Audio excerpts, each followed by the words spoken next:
আগের মতো শান্তি তো আর এখন পাওয়া যায় না, মানুষ সব পাল্টে গেছে, পাল্টেনি তো জমানা হায়, ঠিক কিনা জোরে কোন? আগের মতো শান্তি তো আর এখন পাওয়া যায় না, মানুষ সব পাল্টে গেছে, পাল্টেনি তো জমানা হায়।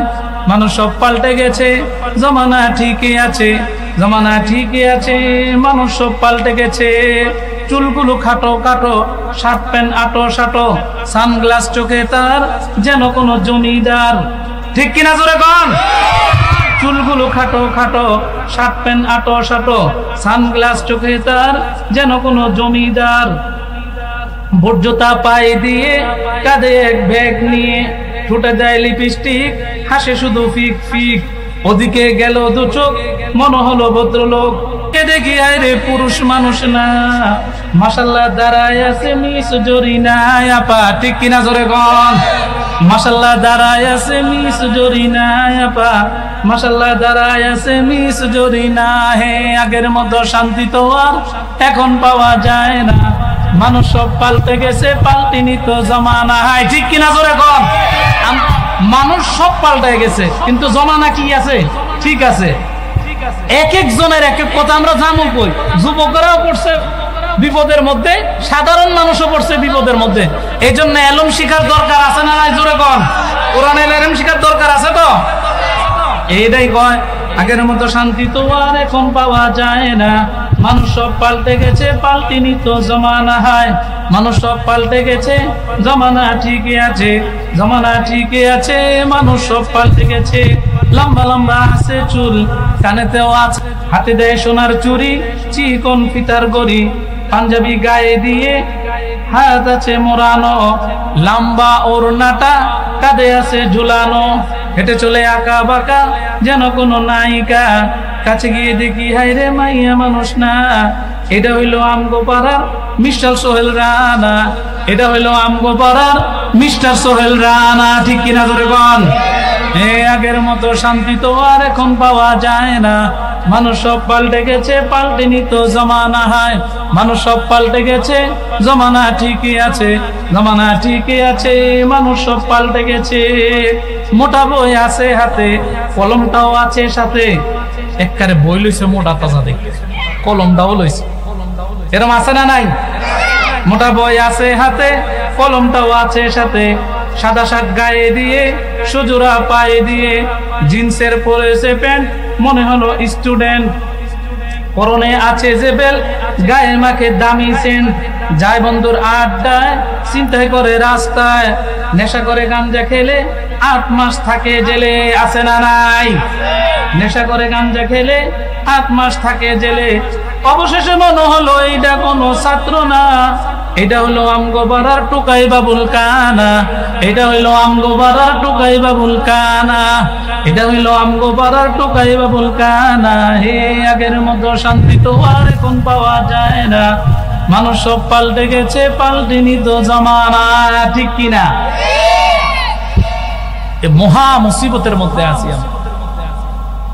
একদিকে ফেসবুক, একদিকে ইন্টারনেট, একদিকে যুবকদেরকে আনবো আল্লাহর রাস্তার দিকে, যুবকদেরকে হাতে ধরে পায়ে ধরে আনবো আল্লাহর রাস্তায়, কিন্তু সেগুলি না কইরা বিভিন্ন ফতোয়া দিয়া, বিভিন্ন মাসালা বইলা যুবকদেরকে আমরা আল্লাহর রাস্তার থেকে ডাইভার্ট করে দিতেছি, ঠিক কিনা জোরে কোন?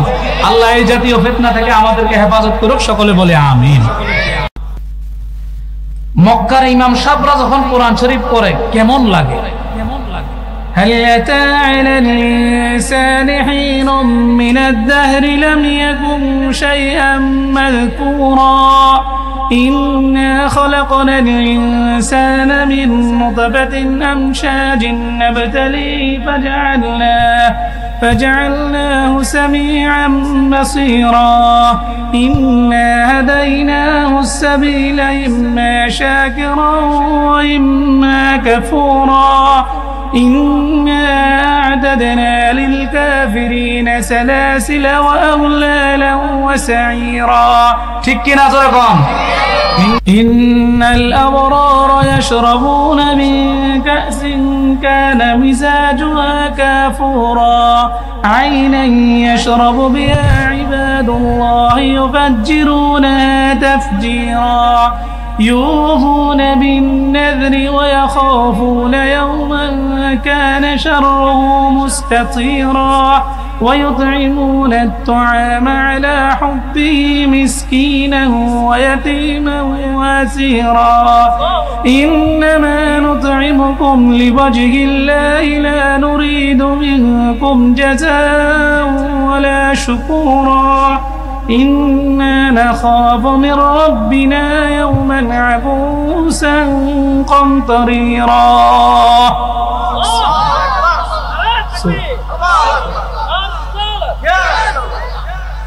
فوقاهم الله شر ذلك اليوم ولقاهم نورة وسرورا وجزاهم بما صبروا جنة وحريرا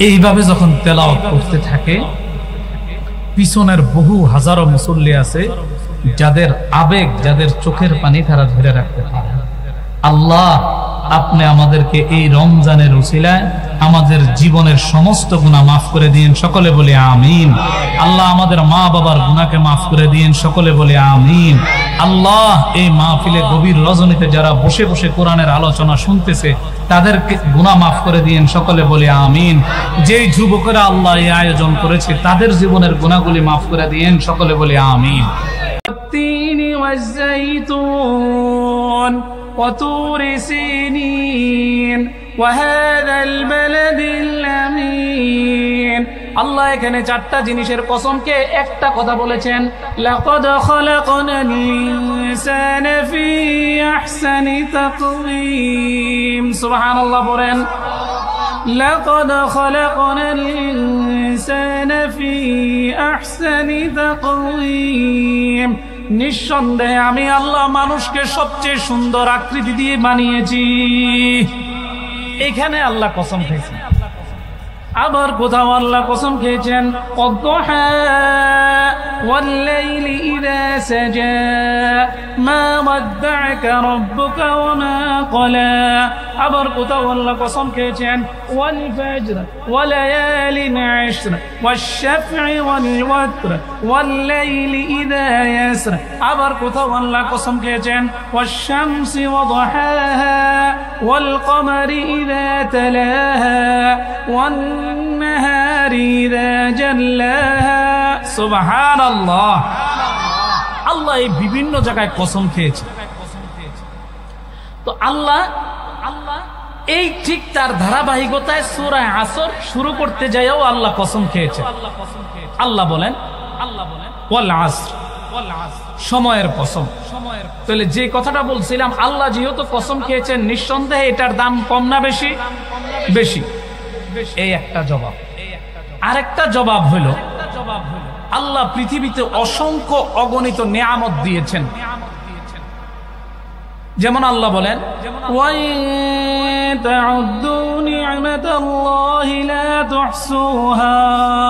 ও আমার বান্দারা আমি তোমাদের উপরে যে নিয়ামত দিয়েছি তোমাদেরকে যে নিয়ামত দিয়েছি ওই নিয়ামতের গণনা যদি তোমরা শুরু করো গুনতে গুনতে গুনতে গুনতে গুনতে গুনতে তোমরা গুনেই শেষ করতে পারবে না নিয়ামতের শুকর আদায় করা তো অনেক দূরের কথা সুবহানাল্লাহ বই নেই শেষ করতে পারবে বই নেই শেষ করতে পারবে তাহলে আল্লাহ কেমন নিয়ামত দিয়েছে এর প্রেক্ষিতে আল্লাহ সূরা কাহফের মধ্যে বলেন কুল্লাউ কানাল বাহরু মিদাদান লিকালিমাতি রাব্বি লানাফিদাল বাহরু ক্বাবলা আন তানফাযা কালিমাতু রাব্বি ওয়ালাউ জি'না বিমিথলিহি মাদাদা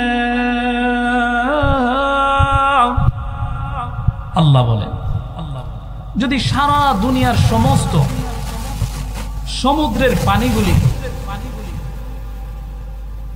কালি বানিয়ে দেওয়া হয় আর সমস্ত গাছগুলিকে যদি কলম বানিয়ে দেওয়া হয় আর যদি আল্লাহর নিয়ামতের গণনা লিখতে বলা হয় কলম কালি সব শুকিয়ে যাবে তারপরেও আল্লাহর নিয়ামতের গণনা লিখে শেষ করা যাবে না আর একটু জোরে কোন সুবহানাল্লাহ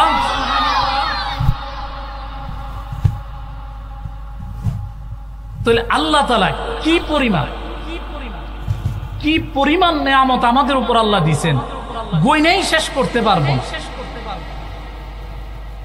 গইনেই শেষ করতে পারবো না। শুকরিয়া তো কেমন দূরের কথা। এই লোকটা কবরে ছিদ্র দিয়ে জিজ্ঞাসা করে, ও ভাই, তুমি যে কবরের মধ্যে দাঁড়ায় দাঁড়ায় নামাজ পড়তেছো, কি কারণে পড়তেছ? তুমি কিভাবে কবরে আসলা? তুমি কি জীবিত অবস্থায় কবরের ভিতরে গেছো নাকি মৃত অবস্থায় কবরের ভিতরে গেছো? কবরওয়ালায় আওয়াজ দিয়া বলে, ও ভাই, দুনিয়ার সমস্ত মানুষ যেভাবে কবরের মধ্যে আসে, মৃত্যুবরণ করে, দাফন কাফন হয়, জানাজা হয়, গোসল হয়, দাফন কাফন হয়, আমিও সেইভাবে কবরে আসছি। তাইলে যে তুমি যে কবরে দাঁড়ায় দাঁড়ায় নামাজ পড়ো, কারণ কি? এবার ওই কবরওয়ালায় জোরে জোরে বলতেছে, ও ভাই শোনো, দুনিয়া থাকতে আমি একটা মুহূর্ত নামাজ ব্যতীত আমি কাটাইতাম না, একটা সময়ও আমি নামাজ ব্যতীত কাটাইতাম না।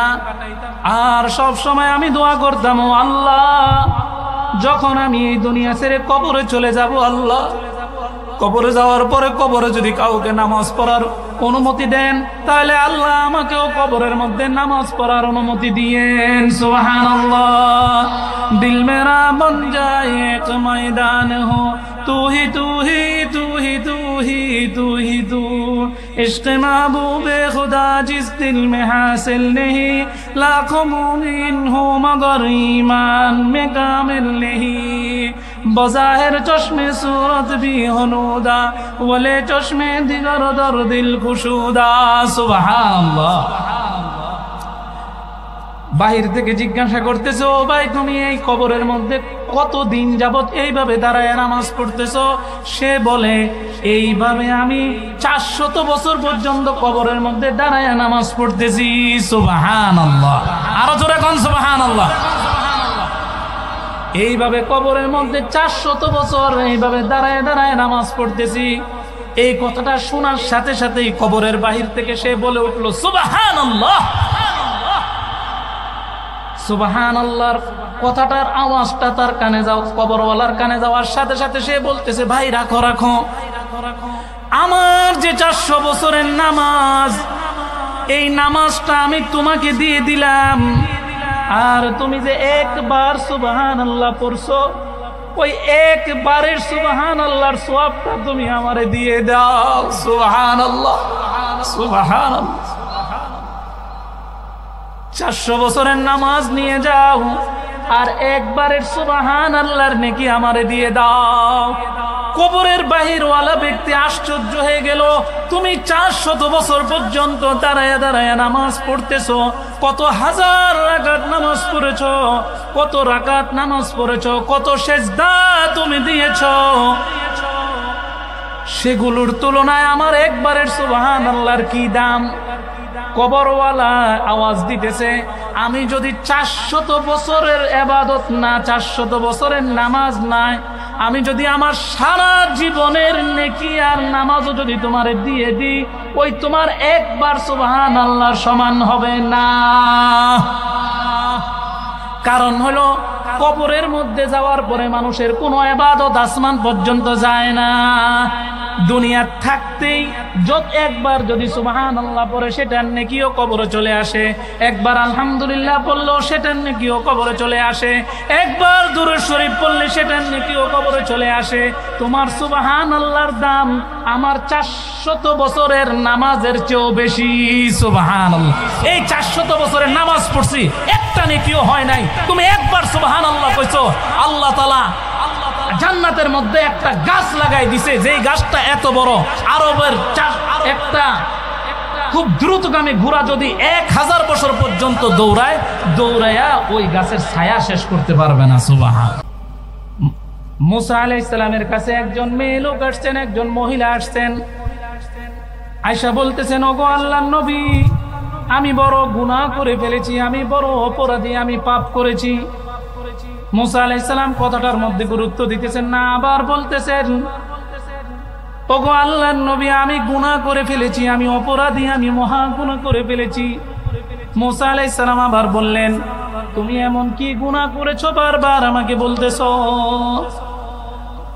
মহিলা বলে, আল্লাহ কোরআনের মধ্যে বলেছেন ওয়ালা তাকরাবুজ জিনা ইন্নাহু কানা ফাহিশা।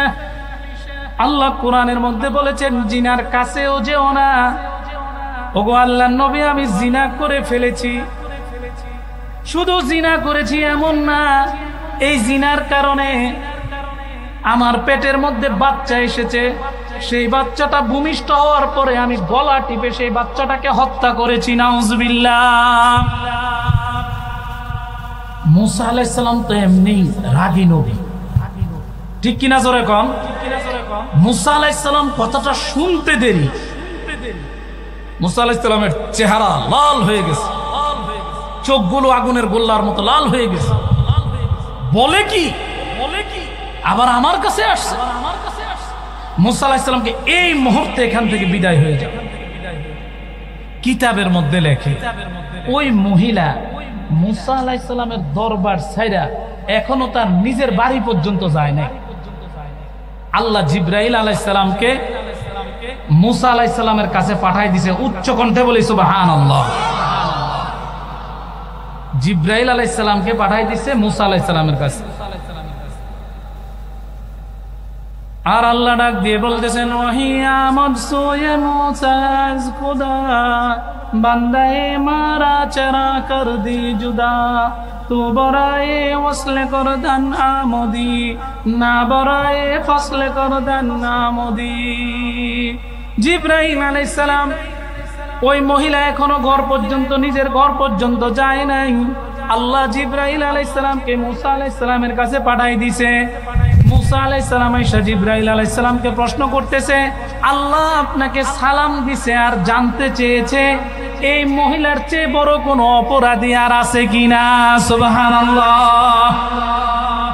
আল্লাহ জানতে চেয়েছে এই মহিলার চেয়ে বড় অপরাধী আর আছে কিনা, এবং এই মহিলার কাজের চেয়ে নিকৃষ্ট কাজ আর কিছু আছে কিনা। মুসা আলাইহিস সালাম সাথে সাথে বলল, কি বলে এটা? এই মহিলা এত বড় গুনাহ করছে, জিনা করছে, জিনার পরে আবার বাচ্চা আসছে, তার নিজের বাচ্চাটাকে নিজে গলা টিপে হত্যা করছে। এর চেয়ে বড় আর কোনো গুনাহ নাই, এর চেয়ে নিকৃষ্ট কাজ আর কোনো কাজ নাই। জিবরাইল আলাইহিস সালাম আবার মুসা আলাইহিস সালামকে বলে, আপনি একটু, আল্লাহ আপনাকে জিজ্ঞাসা করতে বলেছে যে এর চেয়ে বড় কোনো পাপী দুনিয়াতে আছে কিনা, এর চেয়ে বড় নিকৃষ্ট কাজ আর দুনিয়াতে আছে কিনা, এর চেয়ে বড় পাপ আছে কিনা।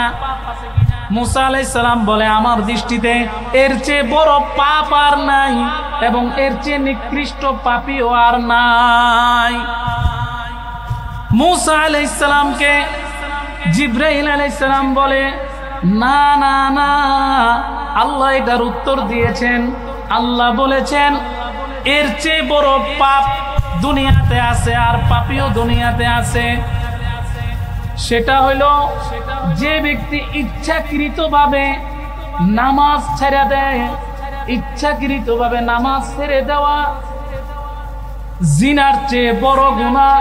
ইচ্ছাকৃতভাবে নামাজ ছেড়ে দেওয়া এই বাচ্চাটাকে হত্যা করার চেয়েও নিকৃষ্ট কাজ। নাউজুবিল্লাহ। কত বড় কথা চিন্তা করছে। মুসা আলাইহিস সালামের শরীয়তের মধ্যে মাত্র 2 ওয়াক্ত নামাজ ছিল। কয় ওয়াক্ত? জোরে কোন কয় ওয়াক্ত? আমাদের উপরে কয় ওয়াক্ত? মনে হয় না। আমাদের উপরে কয় ওয়াক্ত? জোরে কোন। যদি 2 ওয়াক্ত নামাজ ছেড়ে দিলে এত গুনাহ হয়, নিকৃষ্ট কাজ হয়, আমরা যে দৈনিক 5 ওয়াক্ত নামাজ ছেড়ে দিতেছি, আমরা কেমন গুনাহ করতেছি, ঠিক কিনা? জোরে বলেন, ঠিক কিনা? আল্লাহ তাআলার কাছে ডাক দিয়া জিবরাইল আলাইহিস সালাম মুসা আলাইহিস সালামকে বলে, আপনি ওই মহিলাকে আপনার দরবার থেকে উঠাই দিবেন, কিন্তু আপনার দরবার থেকে মহিলা উঠে গেলে কি হবে? ওই মহিলার তওবা আল্লাহ এমন ভাবে কবুল করছে, আল্লাহ তার জিন্দেগীর সমস্ত গুনাহ মাফ করে দিয়েছে। قل يا عبادي الذين اسرفوا على أنفسهم لا تقنطوا من رحمة الله। বান্দা, তুই যদি গুনাহ করতে করতে করতে করতে তোর গুনার বোঝা যদি পাহাড়ের উপর রেখে দেয়, ওই পাহাড়টা যদি ধসাও যায়, গুনার বোঝা যদি আসমান পর্যন্ত লাগা যায়, তারপরেও যদি তুই খালেস দিলে আল্লাহকে আল্লাহ বলে ডাক দেস আর আল্লাহর কাছে চোখের পানি ছেড়ে মাফ চাস, তো আল্লাহর সাথে সাথে তোর জিন্দেগীর গুনাহকে মাফ করে দিবে।